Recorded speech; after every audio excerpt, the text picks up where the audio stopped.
bien, Nicolas, ça ne va pas l'appétit? Non, non. Comment voulez-vous que ça aille? Je viens de lire, là, on va encore ajouter un autre produit chimique, peut-être au pain, le monostéarate. Et pourquoi faire? Pour l'empêcher de durcir, comme si ça ne suffisait pas. Le vin avec des colorants, les pommes couvertes d'insecticides, la viande provenant d'animaux engraissés avec des antibiotiques, la salade avec des engrais chimiques. Mais ça n'est plus possible. Oui, la liste des produits chimiques qu'on ajoute à l'alimentation augmente tous les jours. Mais est-ce qu'il faut vraiment croire tout ce qu'on dit au sujet du danger de ces produits chimiques? Vous savez, le sujet est suffisamment grave parce que tout notre avenir, non pas seulement le nôtre, mais celui des enfants, l'alimentation de l'an 2000 est tout de même suffisamment importante pour l'avenir de l'espèce, pour que nous fassions une enquête. Il faut que nous allions voir tous les spécialistes, tous ceux qui s'occupent de toxicologie, d'alimentation, pour nous éclairer sur ce sujet. Auditionné ce soir à l'Assemblée nationale, le professeur Serralini persiste et signe. Les OGM sont bien responsables de cancers et ces tests sont fiables. Devant les députés, le chercheur français a défendu l'indépendance et la crédibilité de son étude choc sur la nocivité du maïs Monsanto. Les images de ces recherches montrent des rats atteints de multiples tumeurs, nourris exclusivement par du maïs transgénique pendant 2 ans. Une méthode contestée par les scientifiques de l'Agence européenne de sécurité des aliments. Des lacunes dans l'expérimentation et pas de différence entre les animaux nourris avec ou sans OGM. C'est la conclusion du Haut Conseil des biotechnologies. Cette institution composée de scientifiques a décortiqué l'étude du professeur Serralini, très controversée depuis un mois. Cette étude montre une prédisposition aux tumeurs sur des rats nourris pendant 2 ans avec un maïs OGM de la firme Monsanto. Voilà. C'est les conclusions de ces observations qui sont erronées. C'est-à-dire qu'il n'y a aucun support statistique pour dire qu'il y a une différence entre les rats témoins et les rats qui ont consommé les OGM. Pour l'auteur de cette étude, critiqué pour sa méthode, les reproches de cette institution ne sont pas crédibles. Ils reviennent avec les mêmes arguments que Monsanto, c'est-à-dire c'est la mauvaise souche de rats et il n'y a que 10 rats par groupe, ce qui empêche de faire des statistiques puissantes. En fait, on peut remarquer que ces arguments, ils pourraient se les faire à eux-mêmes. C'est-à-dire qu'ils ont validé des tests de Monsanto sur la même souche de rats, avec 10 rats par groupe mesurés au niveau de la biochimie, mais ça ne durait que 3 mois.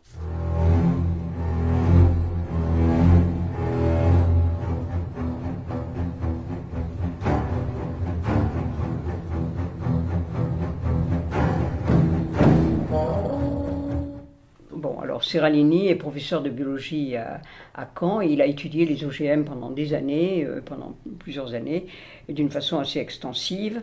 Et maintenant on lui reproche justement que son étude est trop mince, n'est pas assez importante. Alors il y a une chose qu'il faut quand même dire et qui est très importante, c'est que normalement une étude comme ça doit être faite par l'État. C'est le gouvernement qui devait étudier si les OGM. Il y a quand même 80% des Français qui n'en veulent pas. Donc c'est au gouvernement de le faire. Et ça a été fait effectivement par des deniers privés, y compris justement, ça il faut quand même le citer, Carrefour. Il y a un autre grand magasin. Oui, Carrefour, oui. Il y a Carrefour. Il y a eu effectivement Corinne Lepage et son mouvement, le CRIGEN. Et il y a eu d'autres petites entreprises, mais ça n'a pas été financé par le gouvernement.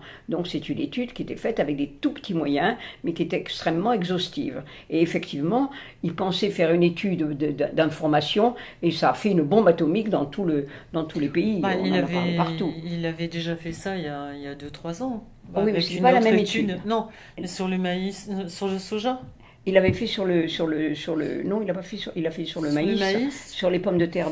Oui, voilà, sur les pommes de terre. Mais c'était pas, tandis que là, c'est vraiment l'étude sur des souris, mais faite d'une façon extrêmement exhaustive, avec toutes les parties qui ont été disséquées, les tumeurs que ça a déclenchées, et toutes les souris ont eu des tumeurs énormes, énormes. Donc, automatiquement, moi je pensais que ça allait faire un peu de bruit, mais c'est pas du bruit, c'est vraiment, ça a été un coup d'éclat, c'est une bombe atomique. Hein. Tout le monde est monté au créneau. Donc ça prouve que ça gênait beaucoup. Ouais. Sinon, cela dit, tu as vu, ça a été rapidement couvert par une campagne de dénigrement rapide, hein, parce que d'habitude on attend les résultats de ce genre d'organisme pendant des mois et des années. Là, 3 jours après, ils ont dit que le lendemain déjà, les Américains ont commencé. Ils ont dit que l'étude de Serralini était nulle. Que c'était nul. Alors, donc ça doit vraiment les embêter, quoi. Il y a une chose qui m'a beaucoup amusée, parce que ça c'est quand même important de montrer le niveau des détracteurs. Il y a eu le principal détracteur, il y a eu plusieurs Américains, dont un qui est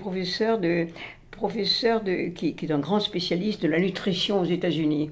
Et alors moi j'ai fait une petite étude parce que j'adore fouiller dans tous ces trucs-là, et j'ai découvert que ce monsieur qui est là pour réguler tout ce qui se passe un peu à l'étranger, il y a eu une épidémie de salmonellose chez les poules de batterie, évidemment, qui étaient malades et qui ont eu la salmonellose.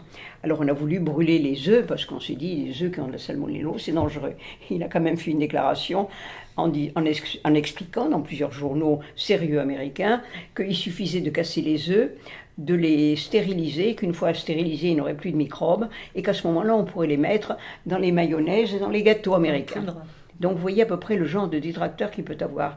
Alors évidemment, les Français ont été relativement plus sérieux, si on peut dire, mais enfin, on fait des contre-expertises de tous les côtés aussi, et tout est revenu à dire qu'après tout, il fallait réétudier tout ça. Et heureusement, Serralini a dit « nous refusons ». Quand Corinne Lepage a voulu avoir des renseignements sur les OGM et demander où ça se trouvait, quand vous allez en Suède, vous demandez où il y a les endroits où on cultive les OGM, on vous donne tout de suite le plan avec OGM à tel endroit, tel endroit, tel endroit. En Suède et dans les pays nordiques, ça se passe comme ça. En France, elle a demandé un document, on lui a envoyé 500 pages épaisses comme ça. Il y avait tous les... Et dès qu'on parlait des emplacements des OGM, elle m'a montré, j'ai vu le papier, c'est entièrement blanc, il y a écrit secret défense, secret défense, secret défense, secret défense. En quoi est-ce que les OGM sont secret défense? C'est vraiment une excuse pour n'importe quoi et pour censurer tout. C'est secret défense, vous voyez. Il est apparemment très difficile de dessiner une carte de France des plantations à base d'organismes génétiquement modifiés, OGM. Concrètement, la loi prévoit une information officielle sur les essais de modification génétique d'organismes tels le maïs, et ce afin de prévenir tout risque de contamination par transfert, éventuellement par pollinisation. Mais les Amis de la Terre et France Nature Environnement, 2 associations, dénoncent un secret organisé dans près de la moitié des départements français, secret couvrant tous les essais de modification génétique. Explication avec Françoise Vallet et Éric Mézy. Chaque année, des cultures transgéniques sont testées sur des centaines de parcelles en France.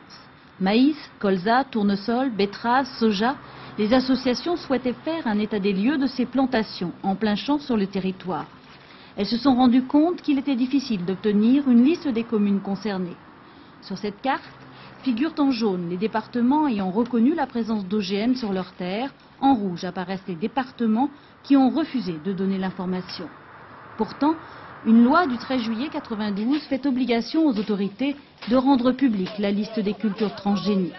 Les préfets disent rester prudents par peur des saccages, comme ici en septembre dernier dans le Tarn-et-Garonne. Nous ne réclamions pas la localisation exacte des parcelles, nous réclamions seulement la liste des communes et la liste des plantes concernées. Ce n'était pas exorbitant comme revendication.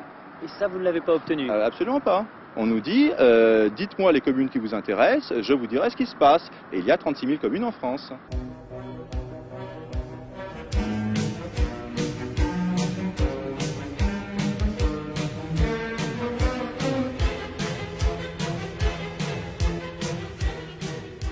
Il y avait eu une phrase dont on parlait tout à l'heure du directeur de Monsanto il y a quelques années, qui avait dit que c'était pas la responsabilité de Monsanto que les aliments qu'il met sur le marché soient inoffensifs pour la population, qu'eux étaient là pour vendre un maximum de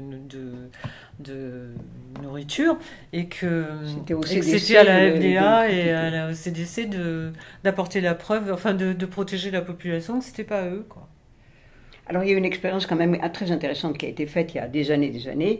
Il y a une femme qui était chez Monsanto, qui était un expert de Monsanto, qui avait demandé, c'est le CDC qui avait demandé, ou la FDA. La FDA avait demandé des études très poussées. Quand la FDA a demandé les études, on les a demandées à cette femme, qui a fait une étude sur Monsanto, évidemment avec la seule caution de Monsanto. Et quand elle a terminé son étude, elle a donné sa démission chez Monsanto, elle s'est fait embaucher par la FDA. Ça, c'est une histoire vraie, c'est pas un gag, hein, on l'inventerait pas. La raison pour laquelle la FDA a autorisé la mise sur le marché de la RBGH, c'est que beaucoup d'anciens salariés de Monsanto occupaient des postes clés à la FDA. Ils ont rejoint l'agence pour faire homologuer le produit. C'est ce qu'on appelle les portes tournantes, avec un effet de double hélice. Les portes tournantes. Oui, les portes tournantes. Il n'y a pas qu'en agriculture qu'il y a des portes tournantes. C'est dans beaucoup de secteurs. Donald Rumsfeld était le PDG de Searle, qui était une filiale de Monsanto. L'ambassadeur américain du commerce extérieur, Mickey Cantor, a fini au conseil d'administration de Monsanto. Clarence Thomas, juge à la Cour suprême, a travaillé pour Monsanto. Monsanto Revolving Doors, en français les chaises musicales, état des lieux non exhaustif en 1999. Linda Fisher passe de l'EPA, l'agence de protection de l'environnement, à Monsanto. Michael Friedman de la FDA à Monsanto. Marcia Hale et Josh King de la Maison Blanche à Monsanto. Margaret Miller de Monsanto à la FDA. William Reichelshaus de l'EPA à Monsanto, sans oublier Michael Taylor qui a fait plusieurs fois l'aller-retour. Elle s'est fait embaucher par la FDA. Elle a été, en tant que membre de la FDA, elle a donné la caution. Quand elle a eu terminé la caution, elle est revenue chez Monsanto. Et ben, on trouve que c'est normal. Moi, j'appelle ça des salades de mafieux. C'est pour ça qu'on retrouve, on peut suivre à la trace des gens qui ont été chez Monsanto, qui effectivement sont allés à la FDA, qui sont allés au gouvernement américain, au ministère de la Santé, qui sont revenus chez Monsanto. On s'aperçoit que c'est les mêmes qui étaient chez Bush et qui ont été après chez Clinton, et maintenant chez Obama. Et avant chez Reagan. Et avant chez Reagan. C'est les mêmes personnes qui se déplacent le temps de faire passer une loi ou le temps de faire un protocole qui va appuyer la loi. Ils se déplacent en fonction des besoins de la société. Et d'ailleurs, on voit aussi que tous les gens qui sont des opposants à Monsanto, par contre, ont la vie beaucoup plus dure. C'est-à-dire qu'eux se font vraiment traîner dans la boue. Ce qu'on a fait pour Seralini en disant que c'était pas sérieux, on l'avait fait avant pour un chercheur anglais, enfin qui était d'origine étrangère, mais anglais, qui s'appelait Arpad Pusztai. On l'a jeté, mais comme s'il était un vulgaire voleur, parce qu'il a osé dire que les pommes de terre nourries au maïs transgénique, je ne sais plus si c'était les pommes de terre. Non, c'était les pommes de terre transgéniques, développer des tumeurs. La même chose que Seralini, justement. Mais il a été jeté du jour au lendemain, et on a appris après, ça a été publié quand même par le Daily Mail, qui a publié qu'on a fait intervenir justement le gouvernement américain, le gouvernement anglais, et que tout le monde a trempé dans la sauce pour dire que ça n'était pas dangereux, que c'était pas dangereux. Arpad Pusztai est spécialiste des lectines. Ce sont des protéines qui ont une fonction insecticide et protègent les plantes contre les pucerons.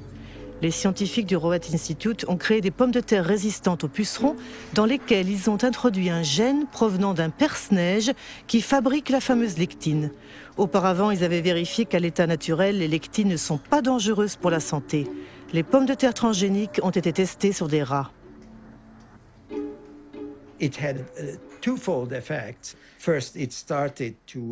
Nous avons constaté deux effets. D'abord, une prolifération des cellules dans l'estomac, et cela n'est pas bien. Je ne dis pas que c'est cancéreux, mais cela peut faciliter le développement de tumeurs causées par des produits chimiques. Tandis que les premières cargaisons américaines de soja transgénique arrivent en Grande-Bretagne, Arpad Pusztai donne une interview à la BBC en accord avec sa direction. As a scientist actively working on the field, I find that it's very, very unfair to use our fellow citizens as guinea pigs. Je crois qu'ils ne me pardonneront jamais d'avoir dit cela. Monsanto a tout de suite compris l'importance de nos résultats. Ils étaient déjà au courant avant la diffusion de l'interview, parce que l'Institut de la recherche agricole d'Écosse recevait beaucoup d'argent de Monsanto. Donc, ils ont très vite compris la portée de notre étude. Le lendemain de la diffusion de l'interview, Arpad Pusztai est licencié et toute son équipe de recherche dissoute. Et il y a eu en plus des campagnes de dénigrement sur le net, c'est-à-dire qu'on a retrouvé des sites internet qui avaient été créés avec soi-disant des noms de grands patrons, de grands spécialistes mondiaux des OGM, etc., qui dénigraient totalement Pusztai en disant que ses travaux c'était vraiment de la merde et que lui était vraiment un ignoble individu. Alors qu'il est reconnu internationalement. Voilà, et en remontant à la source des hébergements, etc., on s'aperçoit que les sites en question appartenaient au chargé de communication de Monsanto. Il y a eu la même chose pour un autre chercheur sur le maïs, qui s'appelait Chapela, qui était aussi un très grand chercheur, qui était à Berkeley. D'après Jonathan Matthews, Ignacio Chapela a été victime d'une campagne lancée sur AgBioWorld, un site pro-OGM. La veille de la publication de l'article de Nature, une certaine Mary Murphy a posté un email que AgBioWorld a distribué à des milliers de scientifiques internationaux. Elle écrit « Les activistes vont certainement faire courir le bruit que le maïs mexicain a été contaminé par des gènes de maïs OGM. » Dès le lendemain, une certaine Andura Schmetacek poste un deuxième email. D'abord un activiste avant d'être un scientifique. C'est vraiment une campagne de diffamation. Les 2 premiers jours, on a d'abord Murphy et Smitacek qui entrent en scène. Et puis, il y a d'autres scientifiques qui réagissent en disant « Nous devons faire campagne contre cela. Nous devons inonder Nature d'emails en disant que cette étude n'est pas sérieuse. » J'ai passé beaucoup de temps à chercher qui étaient Smitacek et Murphy. En ce qui concerne Smitacek, si on regarde les informations techniques en bas de ces emails, on voit « reçu de » avec l'adresse du site expéditeur.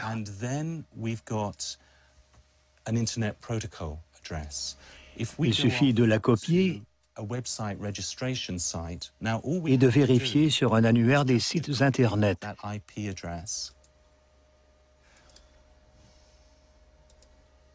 Et on trouve que le propriétaire, c'est la compagnie Monsanto de Saint-Louis. Et il était spécialisé dans le maïs. Et il a trouvé aussi du maïs qui était devenu transgénique par comment dirais-je, par capillarité. Parce que ils vous disent toujours que le maïs, que le transgénique est très loin des endroits où on cultive autre chose. Ils n'ont jamais entendu parler des oiseaux, de la pollinisation, tout ça. On ne connaît pas. Ils font ce qu'il faut pour la supprimer aussi. Ils font tout pour la supprimer. Donc bientôt, ce ne sera plus un problème. Donc il y a eu cette espèce de mélange. Et lui aussi, qui était un grand chercheur, réputé internationalement, il a été jeté du jour au lendemain. C'est montrer la puissance de ces gens-là par rapport au gouvernement, à toutes les instances de stabilisation, d'études et tout ça. Tout le CDC d'Atlanta, aussi bien que la FDA, ça n'a aucun pouvoir par rapport à ces gens-là. Et le Parlement européen non plus. Européen non plus. Il y a plus de lobbyistes au Parlement européen, je crois, qu'il y a de parlementaires, ce qui n'est pas peu dire. Ouais.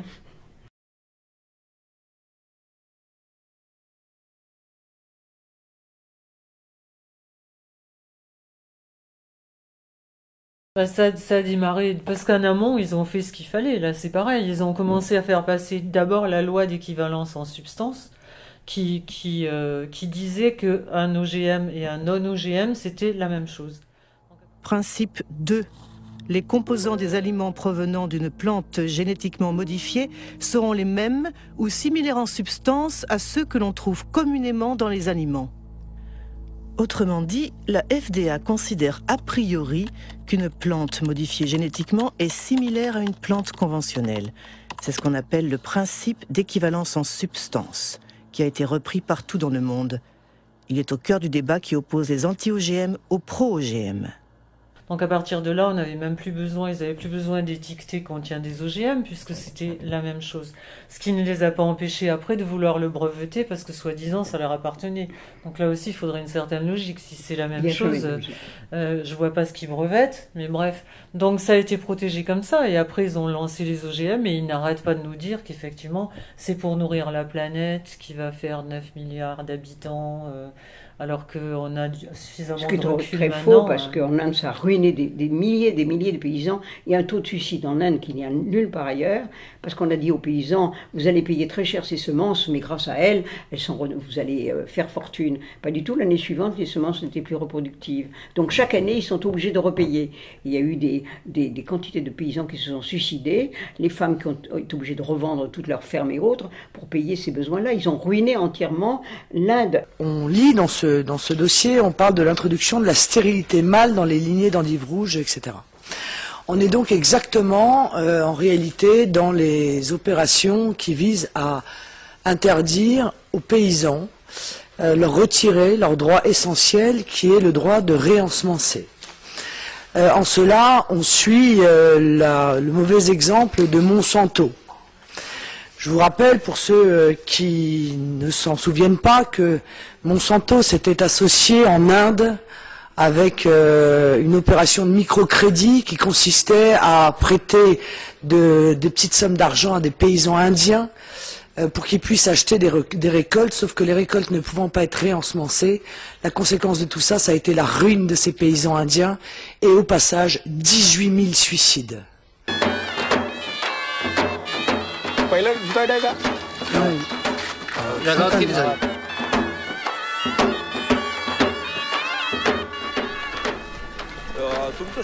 Des drames comme celui que nous venons de voir se produisent 3 fois par jour dans la région de Vidarbha, où le coton BT a été introduit en 2005. Certes, le suicide des producteurs de coton n'est pas un phénomène nouveau en Inde, mais avec les OGM, il s'est considérablement accentué. Voici les zones de Vidarbha où on cultive du riz. On voit qu'il y a peu de suicides. Et ici, c'est la zone où on cultive le coton. Le résultat du coton BT, c'est que la première année, il y a eu 600 suicides entre juin 2005 et juin 2006. La deuxième année, après seulement 6 mois, nous sommes déjà à 680 suicides. C'est un désastre. Les OGM rendent les paysans complètement dépendants des forces du marché. Non seulement ils doivent payer leurs semences plus chères, mais ils doivent acheter des engrais. De plus, la consommation d'insecticides n'est pas réduite. C'est un mensonge. Monsanto dit que les OGM sont adaptés aux petits paysans. Qu'en pensez-vous? Notre expérience prouve que c'est complètement faux. C'est un mensonge. À partir du moment où on introduit la stérilité, c'est-à-dire l'impossibilité de réensemencer, on est en plein dans les OGM. Alors est-ce qu'il ne faut pas à ce moment-là suspendre ce dossier, demander des informations complémentaires, effectuer une recherche plus poussée, mais ça m'apparaît complètement contradictoire avec votre discours. Monsieur Robillard, l'endive rouge, c'est sympathique, stérilité mâle. Non, mais je demande, peut-être qu'il y a matière à regarder de plus près, j'ai pas les informations, mais je ne pense pas que ça soit effectivement OGM, mais en tout cas, peut-être qu'on peut regarder de plus près cette délibération. C'est une sage précaution. Oui. Oui, en page annexe, il est bien dit que c'est une semence Terminator, c'est-à-dire qui n'est pas destinée à se reproduire, donc c'est du Monsanto, c'est clair, c'est de l'OGM. Et ils sont en train de faire la même chose. Ça, c'est Bill Gates et toute sa clique avec Rockefeller et autres, qui sont en train de ruiner la planète avec ce qu'ils appellent la révolution verte. Et ils font ça en ce moment en Afrique. Et c'est quelque chose aussi de très, très dangereux. Aussi. Ils vont vraiment affamer le monde.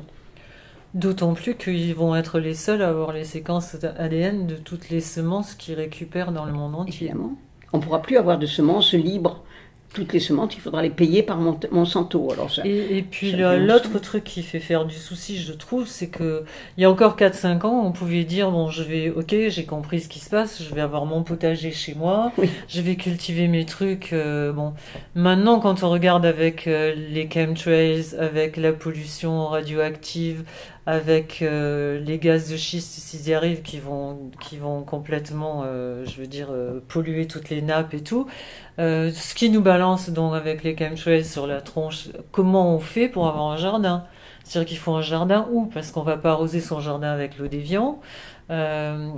quand on sait toutes les pollutions qui sont dans l'eau, dans l'air, dans la terre, même si on n'emploie pas de pesticides chez soi, et en plus de ça, les semences qu'on va avoir de plus en plus de mal à se procurer. Donc je pense réellement que la situation est sérieuse, c'est-à-dire que s'ils veulent nous affamer demain, ils peuvent.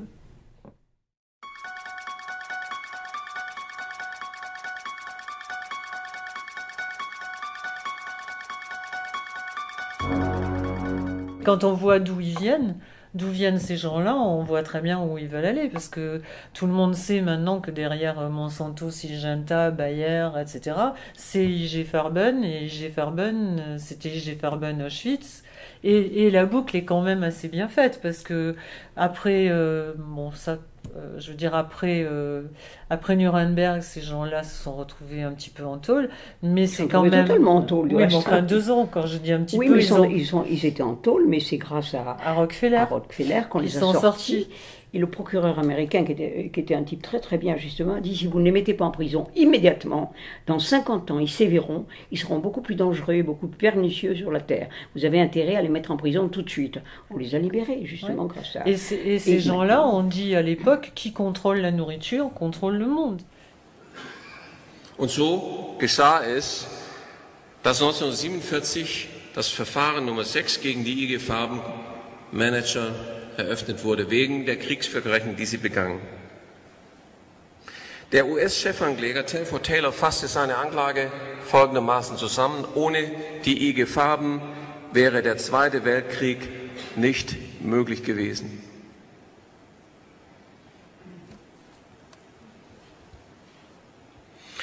Doch uns erzählte man, die politischen und militärischen Handlanger wurden abgeurteilt. Das verkaufte man uns als das Nürnberger Tribunal.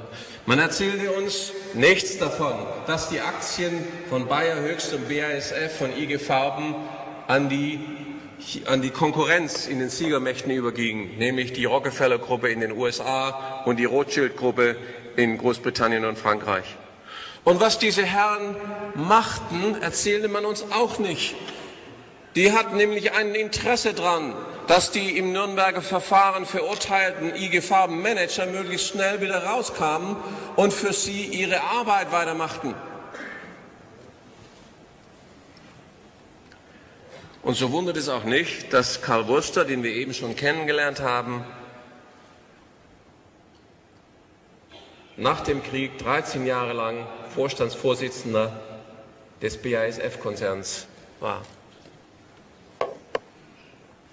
Es wundert auch nicht, dass Fritz Termeer, der in Nürnberg wegen Völkermord und Versklavung von Zwangsarbeitern und anderen Verbrechen gegen das Menschenrecht rechtskräftig verurteilt war und im Gefängnis saß, keine 10 Jahre später wieder auf dem Sessel des Vorsitzenden des Aufsichtsrats von Bayer saß.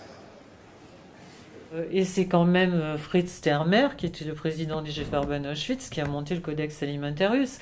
Et le Codex Alimentarius, c'est tout ce que nous tous, dans le monde entier, mettons dans notre bouche, que ce soit des médicaments ou des vaccins, ou que des médicaments ou de la nourriture. Donc c'est quand même... c'est vrai qu'il y a beaucoup de coïncidences. Il y a beaucoup de coïncidences. Patente sind nicht nur der Schlüssel der ökonomischen, sondern auch der politischen Kontrolle über ganz Europa. Dieses Bild macht es eindrucksvoll deutlich. Der nächste Multimilliardenmarkt mit Patenten des Pharma-Chemie-Ölkartells ist gentechnisch veränderte Nahrung. Die Birnen, die Kartoffeln, die in unserem Garten seit Generationen gewachsen sind, werden ersetzt durch Kartoffeln und Birnen, wo ein kleines Teilchen, eine Nukleotidsequenz, der Baustein der Erbsubstanz, ein DNA-Teilchen verändert ist. Damit kann man patentieren, weil es nicht mehr die Kartoffel aus dem Garten ist, sondern eine neue Produktgruppe. Und jetzt, das passiert jetzt schon, jetzt baut man ein weiteres Gen ein. was diese Saat nur einmal im Jahr aufgehen lässt. Und danach nie wieder. Ein sogenanntes Terminator-Gen. Jetzt denken Sie mal den nächsten Schritt. En page annexe, il est bien dit que c'est une semence Terminator, c'est-à-dire qui n'est pas destinée à se reproduire, donc c'est du Monsanto, c'est clair, c'est de l'OGM.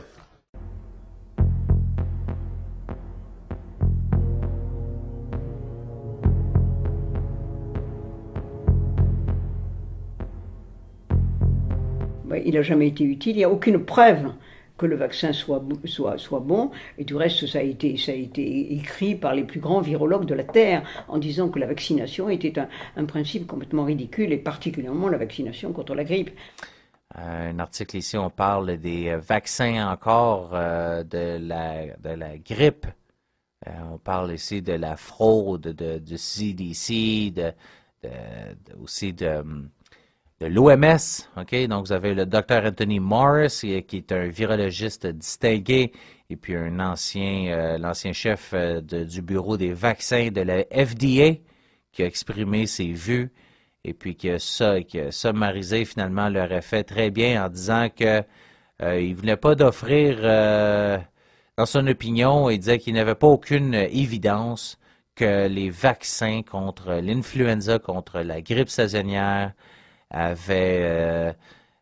avait développé jusqu'à date, avait été effectif dans la prévention ou même résister aux attaques de la grippe. Okay? Alors, le docteur Morris, là, comme je disais, qui était chef du bureau des vaccins de la FDA, alors c'est pas un sans-dessin, un virologiste qui a déclaré ça dans les nouvelles. Alors, il dit que les producteurs de ces vaccins savent très bien qu'ils ne servent à rien, ok? Donc c'est carrément des poubelles.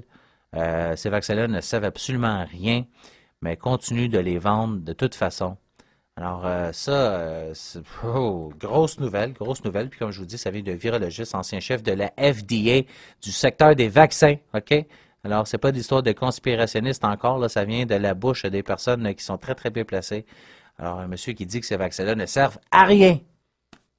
Alors il y a eu des études qui ont été faites, par exemple il y a eu on a fait des études colossales sur la grippe, avec un nombre de gens qui étaient vaccinés extraordinaire, ça n'a pas fait baisser la mortalité par la grippe de une personne. Alors déjà ça c'est une preuve absolue. Et alors il y a une chose qu'on a retrouvée il n'y a pas très longtemps, on nous a crié sur les toits que grâce à la grippe, il y avait la moitié des décès des gens âgés qui étaient évités. Ça n'est pas vrai, parce qu'il y a eu des études américaines qui ont été faites par une équipe assez remarquable qui a étudié ça pendant très très longtemps et qui n'a fait que confirmer ce qui avait déjà été vu. C'est-à-dire que quand on nous dit qu'il y a 50% des gens âgés qui sont épargnés de la mort par la grippe, quand on fait le calcul des gens âgés qui meurent, il n'y en a que 5% qui meurent de la grippe. Comment est-ce qu'on peut dire qu'il y a 50% des gens qui sont épargnés de la mort par la grippe, étant donné qu'il n'y a que 5% qui meurent de la grippe? Il suffit, on n'a pas besoin d'avoir fait des études de médecine, il suffit d'avoir du bon sens. Mais je crois que le bon sens, il a déserté la planète, hein, ça on est bien d'accord. Je vois des professeurs de médecine qui osent dire encore maintenant que la variole a été éradiquée par les vaccinations. Or l'OMS a dit que ce n'était pas la vaccination qu'il avait. L'OMS l'a écrit.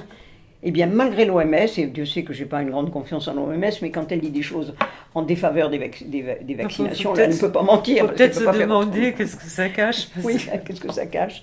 Eh bien, ils ont eux-mêmes dit que ce n'était pas la vaccination qui avait éradiqué la grippe. Et il y a encore des professeurs de médecine qui vous disent c'est grâce à la vaccination qu'on a éradiqué la variole. Ça n'est pas vrai. Et un jour, je me suis trouvé à la télévision avec un grand professeur de médecine, parce que je ne connais pas des petits professeurs, je voudrais en rencontrer un jour, mais je n'en ai jamais rencontré. Ils sont tous des grands professeurs. Et qui m'a dit, mais vous vous rendez pas compte, les maladies les plus graves ont disparu grâce à la vaccination. La preuve, c'est qu'il n'y a plus de peste, il n'y a plus de choléra.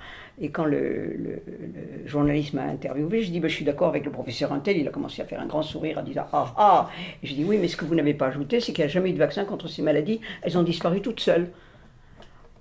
Alors il a perdu un peu ses moyens, il a commencé à bégayer, puis il a dit c'est pas ce que je voulais dire. Je lui ai dit écoutez, c'est ce que vous venez de dire devant 3 millions de personnes.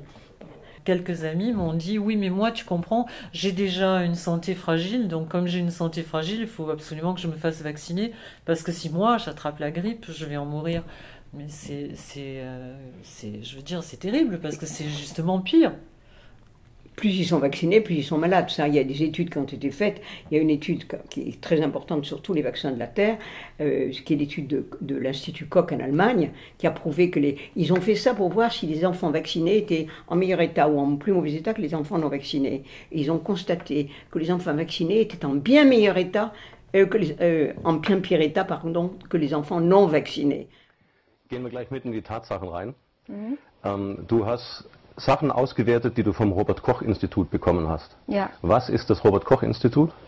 Das ist die oberste deutsche Gesundheitsbehörde, die sich mit Infektionskrankheiten beschäftigt. Und am besten nimmst du jetzt mal die Zeit, um vorzustellen, was du da gemacht hast. Das Robert-Koch-Institut hat 3 Jahre lang in Deutschland 18.000 Kinder und Jugendliche befragt. Das waren sehr aufwendige Befragungen und Untersuchungen, sodass am Ende von jedem Kind ungefähr 1500 Werte vorlagen, also Antworten auf Fragen oder eben auch Untersuchungen von Blut oder Urin. Das heißt, man wollte in dieser Studie eine umfassende Aussage bekommen über die Gesundheit der deutschen Kinder. Man hat die Kinder repräsentativ ausgewählt, das heißt, diese Stichprobenstudie spiegelt den Zustand der deutschen Kinder allgemein wider. Man darf also die gewonnenen Daten hochrechnen und bekommt damit allgemeingültige Aussagen für die deutschen Kinder. Die Studie ist, Entschuldigung, die Studie ist also groß genug angelegt, dass man sagen kann, sie ist zuverlässig, dass man hochrechnen kann und allgemeingültige Rückschlüsse ziehen kann. Gut. Wir wussten, dass die Studie gemacht wird, die wurde sehr groß beworben und angekündigt und wir wussten auch, dass beispielsweise Daten über Impfungen erfasst werden. Das war schon sehr früh bekannt, über den Impfstatus, das heißt, gegen was und wie oft ist ein Kind geimpft oder ein Jugendlicher. Also in die Studie wurden Kinder und Jugendliche zwischen 0 und 17 Jahren einbezogen. Ich dann einen Zusammenhang hergestellt zwischen Impfung und Gesundheitszustand und verglichen, wie gesund sind Geimpfte und wie gesund sind ungeimpfte Kinder. Und da gab es dann doch ziemlich große Unterschiede. Da gab es große Unterschiede und zwar mehr, als wir hier erwartet hätten. Ich habe das Ganze also in Folien, jetzt muss ich mal schauen. Das ist jetzt, sind Zusammenhänge zwischen Impfungen und Allergien. Die hellgrauen Säulen stellen die Ungeimpften dar und die dunkelgrauen die geimpften Kinder. Das erste Säulenpaar, da geht es um Heuschnupfen, beim zweiten Säulenpaar um Neurodermitis und beim dritten Säulenpaar um eine Nickelallergie. Und man sieht also, dass in allen 3 Bereichen die ungeimpften Kinder wesentlich gesünder sind als die Geimpften.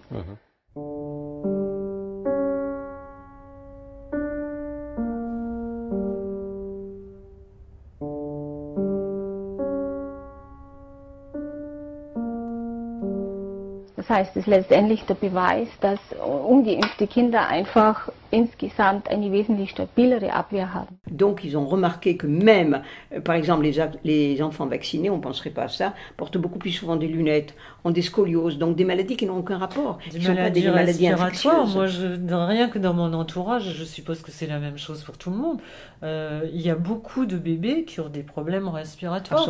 Alors effectivement, dans ma famille, enfin dans les gens autour de moi, on les amène un jour à l'hôpital, ils restent 3 jours à l'hôpital en observation, ils ressortent, on ne sait pas ce qu'ils ont. On ne sait pas ce qu'ils ont eu, ça a passé, bon.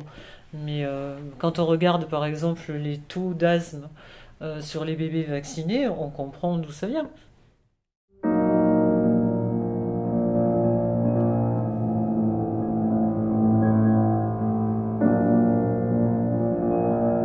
Pasteur était un remarquable, il avait une qualité, c'est qu'il savait très bien se vendre. Et il a raconté un tas de choses, il y a eu des preuves de ses mensonges.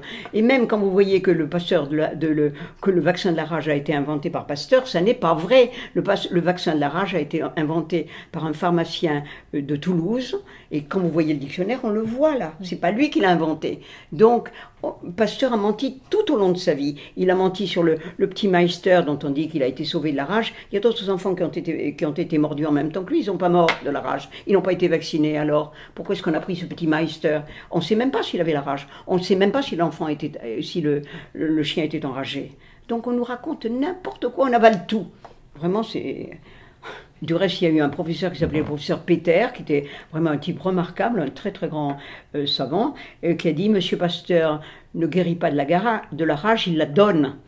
Il l'a dit devant tout un aéropage de gens et tout le monde l'a cru, l'a écouté à l'époque. Depuis, on a oublié tout ça. Pasteur est devenu... Il y a eu un film sur Pasteur qui était une honte, ce qu'on a raconté sur Pasteur. C'est un personnage complètement mythologique qui n'a aucun rapport avec le véritable Pasteur.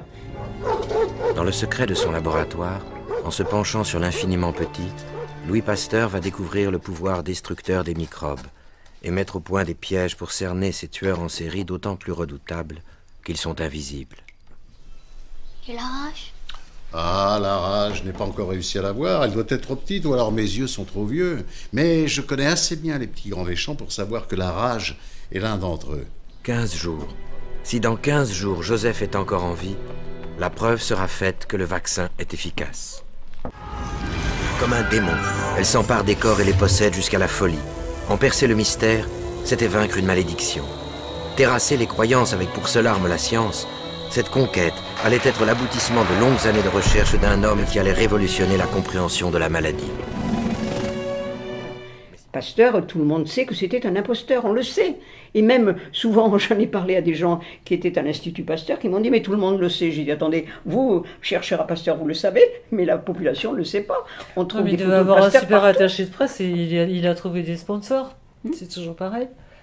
Il y a même eu une émission de télévision qui était très drôle, qui était sur l'homme le plus important, je ne sais plus si c'était l'homme le plus célèbre ou le plus important sur la Terre, et Axel Kahn a osé dire, c'était Pasteur, parce que si Pasteur n'avait pas existé, vous ne seriez pas né, l'abbé Pierre serait peut-être pas né, le général de Gaulle serait pas né. Et à ce moment-là, il a dit du reste, c'est Pasteur, ce qui prouve bien qu'on ne prête qu'aux riches, c'est Pasteur du reste qui a découvert que quand les chirurgiens se lavaient les mains pour les enfants, c'était grâce à ça, il y a des enfants qui sont nés qui ne sont pas morts de la fièvre puerpérale. Or c'est pas lui, c'est un scientifique, je sais plus ce qu'il était, hongrois, qui s'appelait Semmelweis, et c'est lui qui a découvert qu'il fallait se laver les mains. Du reste, on a tout fait pour l'enterrer, on a infecté les couches des femmes pour montrer qu'il se trompait, etc., etc. Et monsieur Axel Kahn, qui est un homme théoriquement cultivé, a osé dire c'est Pasteur qui a inventé ça. C'est pas Pasteur, c'est Semmelweis. Et ça a été, tout le monde en a parlé, dans les gens qui sont au courant de ces choses-là. Et les gens ont avalé, ont dit ah oui, effectivement, Pasteur a même fait ça. Quelle merveille, c'est extraordinaire ce bonhomme. C'était vraiment. Allez, vas-y, dis-le. Hein? T'as failli le dire. J'allais dire ça. Et oui, mais enfin, c'était un type non recommandable. Non recommandable.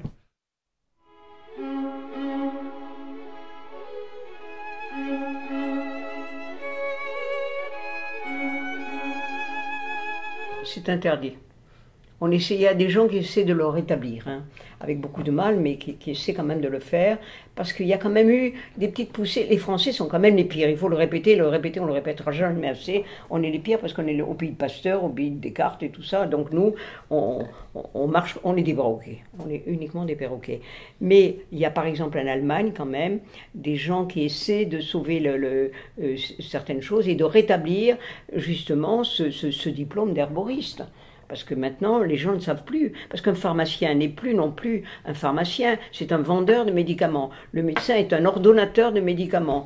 Et je ne vois pas pourquoi on fait des années d'études pour sortir d'une boîte un produit sur lequel il y a écrit contre telle et telle douleur. Bon, de toute façon, on ne soigne pas les maladies, on ne soigne que les manifestations des maladies. Aller dans une pharmacie demander de l'huile de ricin pour un gamin, c'est à mourir de rire. Le regard auquel vous avez droit. Moi, ça m'est arrivé l'autre jour parce que ma maman donnait de l'huile de ricin, donc j'ai voulu faire pareil pour ma petite fille. J'ai eu droit à un regard de la pharmacienne. Heureusement qu'elle me connaît depuis 20 ans parce que je pense qu'elle m'aurait vraiment pris pour une folle tordue. Et là, on donne des suppléments. Non, elle m'a dit, mais vous allez la tuer. Enfin, pas la tuer, mais elle m'a dit, vous vous rendez compte? On donne des suppléments de vitamine K à l'enfant quand il naît et tout, mais surtout pas de l'huile de ricin.